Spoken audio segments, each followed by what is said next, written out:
Alyssa, thank you. Thank you for inviting me. I'm delighted to be in this, well, it's not a circle, is it really?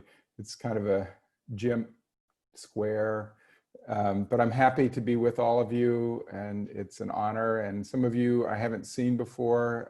I'm quite new to this group and delighted to be part of it.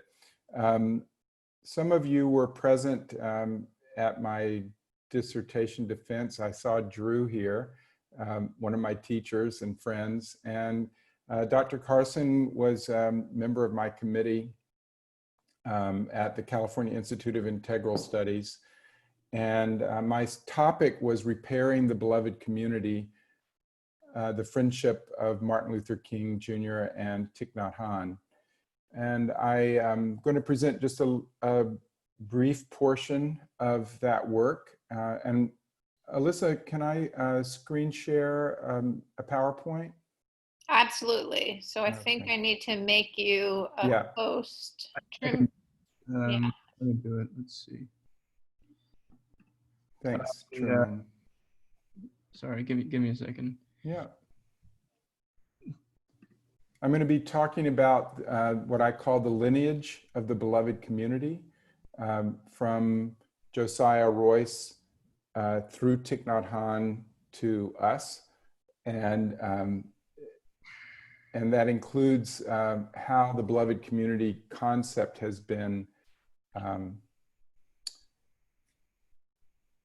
augmented and made richer with each person who has received the lineage leadership of it.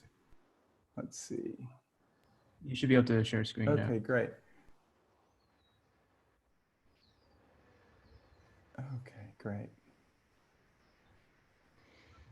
And I can start. Good. Okay, can you all see that? Yes. Yes. Great. Yes. So the lineage of the beloved community. The beloved community, what is it? So this is a quotation from Dr. King from 1957. The nonviolent resistor must often express his protest through non-cooperation or boycotts, but non-cooperation and boycotts are not ends in themselves. They are merely means to awaken a sense of moral shame in the opponent. And I put these emphases in. The end is redemption and reconciliation. The aftermath of nonviolence is the creation of the beloved community, while the aftermath of violence is tragic bitterness. Often when Dr. King referenced the beloved community, he didn't do so in isolation. Today we hear it's invoked thousands of times, but it's usually invoked simply as the beloved community. It's quite important, I think, to capture the fact that when King referred to the beloved community, he did so as part of what I call the beloved community complex or matrix. There were many times the reference to nonviolence, and many times the reference to reconciliation, and then other elements here, redemption. Oh, that lovely image is from the Global Catholic Climate Movement. A little later in 1959, this is from a book Dr. Carson created. He said this: "I left India more convinced than ever before that nonviolent resistance was the most potent weapon available to oppress people in their struggle for freedom. It was a marvelous thing." Let's see. I need to be able to read the whole thing. I can't see it all there.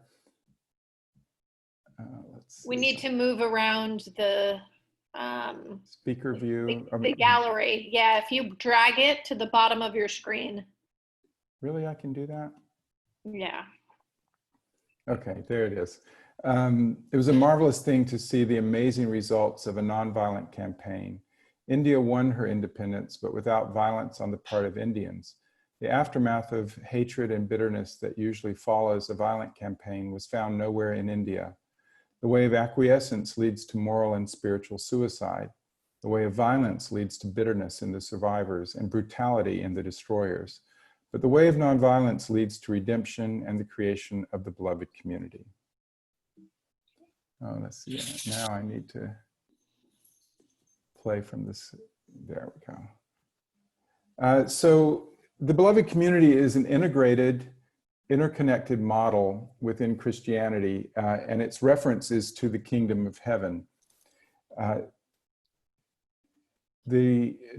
So I'm tracing the beloved community lineage from Josiah Royce, an American philosopher of the late 19th and early 20th century, to King and to Nhat Hanh, and then on to us.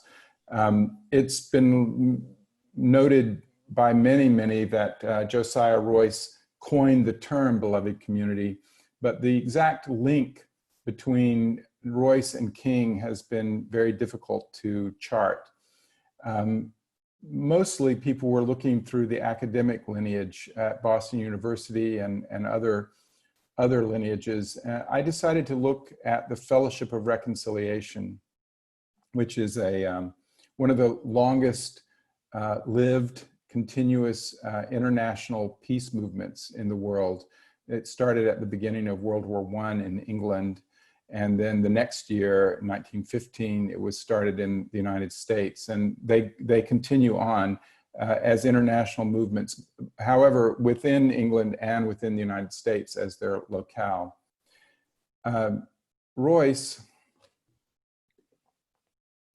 Josiah Royce, who's the man on the right, and William James is on the left, taught at Harvard, and he published a book called The Problem of Christianity in 1913. And it is in the problem of Christianity that he births the term beloved community. But it is, again, as with Dr. King's work, Royce used it in a complex. And some of those pieces are there. Beloved community itself, this integrated model. Betrayal, which relates to original sin in the New Testament. Reconciliation, which relates to atonement in the New Testament. Loyalty and love. And love is a specific love. It's in Greek, agape love, and that is translated many ways, but a kind of cloud translation of agape would be unconditional love and sacrificial love.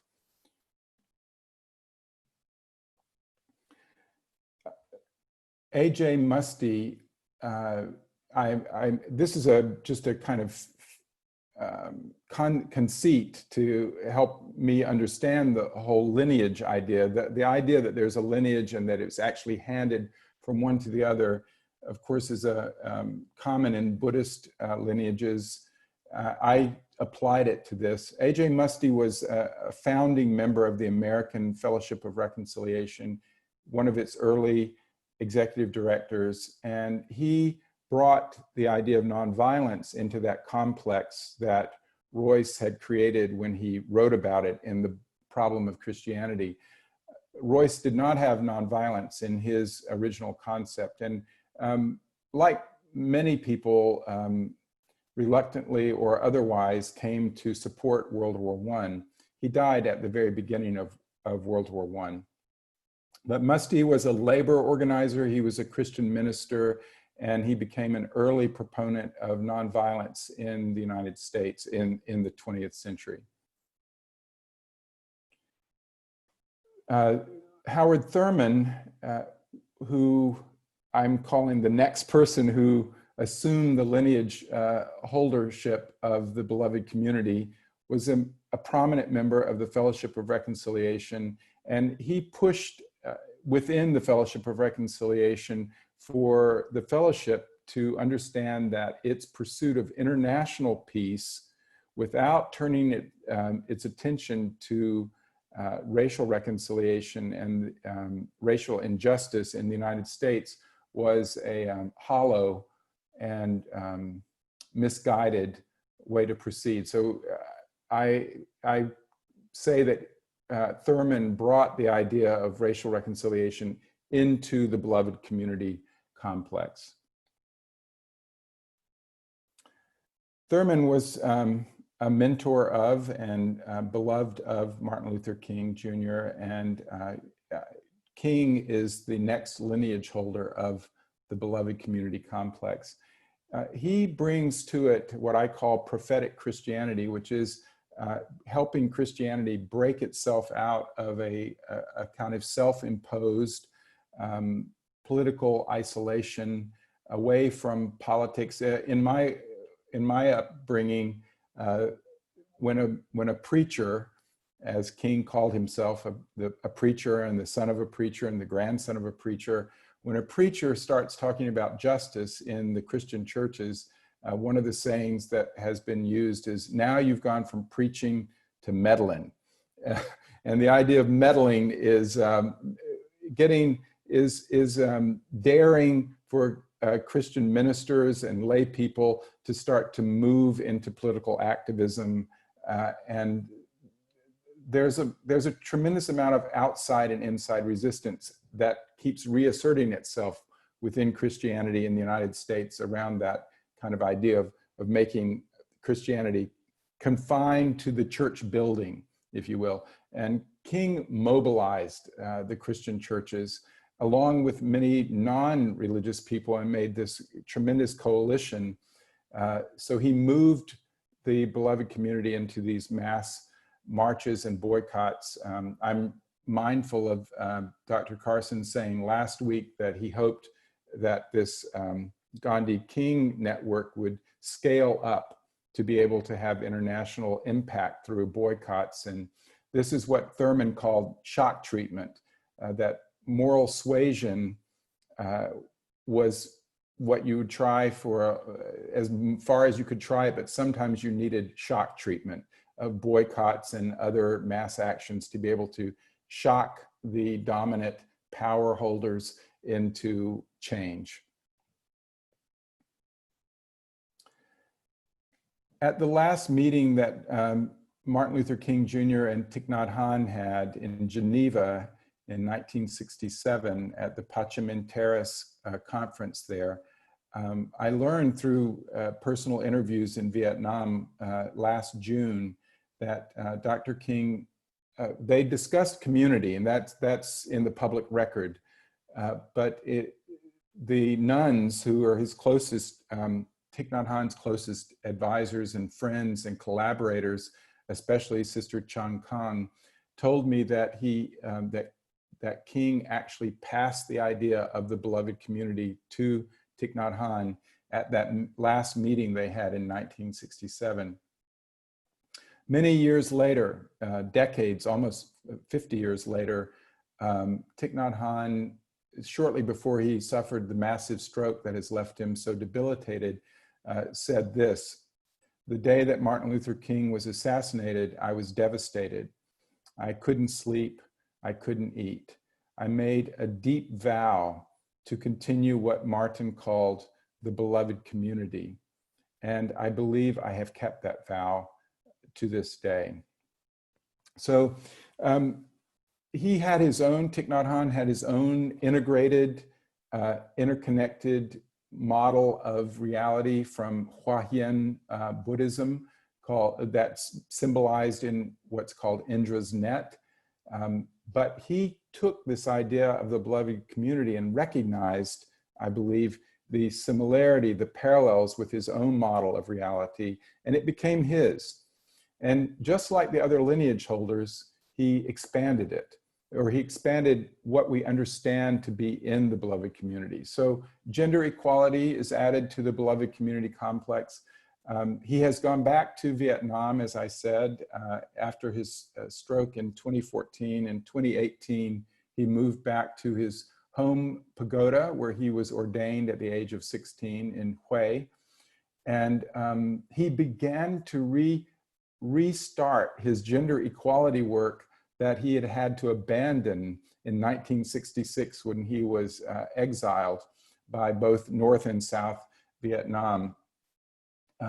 Time magazine, when he moved back to Vietnam in 2018, had a headline that said, "The monk who taught the world mindfulness goes home to meet the end." Members of his community, even before I got to Vietnam to do my interviews and research and to meditate and be with the community, said, we don't see it that way. We don't think that Thai, their name for a venerated teacher, a fond name for Thich Nhat Hanh, has come home to die. He's come home to continue his work. And this is an astounding idea because he can't speak, he can't write, he can't walk, he's confined to a wheelchair. And yet I was talking to one young nun, probably about 18 years old, and she said, I am honored to be here as Thai continues what I call a revolution without words. And the revolution without words is this work of gender equality, where he has been ordaining women to monastic orders since 1966, something that most of the Buddhist orders in Vietnam and Southeast Asia do not do. And so he's continued that work even in this seemingly tremendously fragile state at the age of 93. So he also adds, expands, as Drew Dellinger has pointed out, there are intimations that Dr. King was moving towards an embracing ecological vision. His life was cut short before that could be fully fleshed out. But Thich Nhat Hanh, in his holding the lineage, has very much expanded that. He created Dai Dong, a Buddhist environmental movement. He went in the early 60s, early 70s, 1970, to meet with the then Secretary General of the United Nations, U Thant, and urged him to have a global gathering on climate change and environmental. That became the beginning of the UN climate change talks that are now in their 26th year. 2020, it would have been 26 this year, and it's that, of course, that climate talk has been delayed until next year. So the beloved community, which includes all of humanity, as Royce saw it, then is expanded by Thich Nhat Hanh to include all of life. And indeed, all of the cosmos. He has a beautiful lyrical prose poem called Letter to Mother Earth, in which he addresses the earth as a great bodhisattva. He calls the sun a great bodhisattva. So this idea of the beloved community is greatly expanded. And the statement that from Time magazine that he is the monk who taught the world mindfulness is very apt. Thich Nhat Hanh has over 100 books that most of them are taken from recordings of his Dharma talks, but there are many that he's authored by himself on his own. And he's a poet, he's a playwright, he's a Dharma teacher.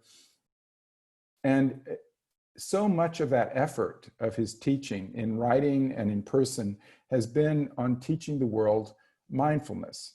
And I came to see that his idea of the beloved community involved something that was very central to his own model of reality that he brought from within Buddhism, and that is interpenetration. The idea that what David Bohm calls the implicate order, that all of the universe is replicated in each part of the universe.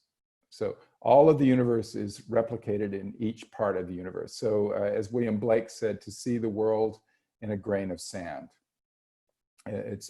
So teaching the world mindfulness is helping us go in and discover everything that is outside. So everything that is interconnected in the cosmos is interconnected and present within oneself. So teaching mindfulness is actually a deep ecological practice. It's a deep practice of peace. It's a deep practice of the beloved community.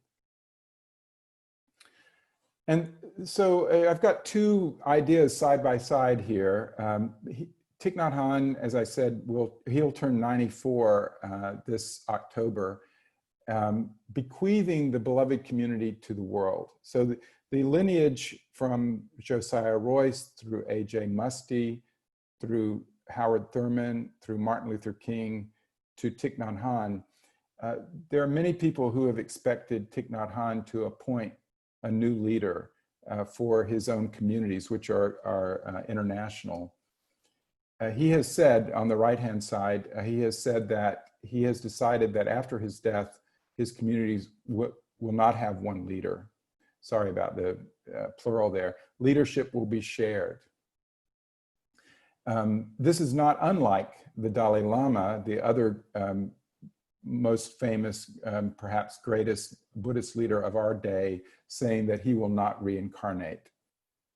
On the left, this is a quotation from Thich Nhat Hanh. The Buddha, Sakyamuni, our teacher, predicted that the next Buddha would be Maitreya, the Buddha of love, the future Buddha. It is possible that the next Buddha will not take the form of an individual. The next Buddha may take the form of a community practicing understanding and loving kindness, a community practicing mindful living. And the practice can be carried out as a group, as a city, as a nation. If you put these two ideas together, the idea of the future Buddha being the Sangha, those who share loyalty to the greater community, the beloved community, and the idea that he is not deliberately appointing a next leader, then the idea is that the beloved community is being given to us, to all who are loyal to the idea of an integrated, interconnected model of reality marked by love, marked by reconciliation, marked by redemption, marked by these different qualities that have been added to it: racial reconciliation, ecological understanding, gender equality, and nonviolence. That's, I hope that I was timely enough, Alyssa, and that's the whole thing in a nutshell, as it were. Yes, you were very timely. Thank you. Great, Thank you very much. So we should open it up for questions. Some comments? Questions and comments, yeah. So don't forget to unmute yourself. Reverend Mark, Reverend Andrus, this is Jonathan Greenberg. I just want to tell you that was gorgeous. I really appreciated that, and I look forward to meditating on it and interacting with all of you on the themes that you identified. This is the last time I have to go to my official USF meeting now, so I apologize to leave, but after this I can join longer. But that couldn't be more thoughtful and meaningful. Thank you. Thank you so much, Jonathan. I appreciate that. Take care. Thank you. Reverend Marc, it was a fantastic presentation. When you're talking about the beloved community, I was reminded of Gandhi's expression saying Ram Rajya. It is a kingdom of God. So the kind of various components which are added into that is so comprehensive. I think that would give us a way to practice individually and collectively as a group. It's really wonderful, and I would like to continue on this conversation outside even this frame. Thank you so much. Thank you, Prasad. And I'm also looking at Doug's really thoughtful comment that's in the chat section. And I think a network or a web of connections is more accurate for spreading it. And I think this is exactly what Thich Nhat Hanh is indicating, that it breaks out of a straight line into a kind of global network. And the responsibility for that, somebody else, Leandro, no, Doug, of the New York team says, wouldn't that depend on there being significant feedback loops? And I think that's exactly right. There's a kind of consciousness that takes place when we, that I think is what Royce is talking about with loyalty. There's a deliberate decision that I accept this model of reality and its inclusiveness and its peace and its and it's nonviolence, and I'm going to work with that. Right. Can I just make two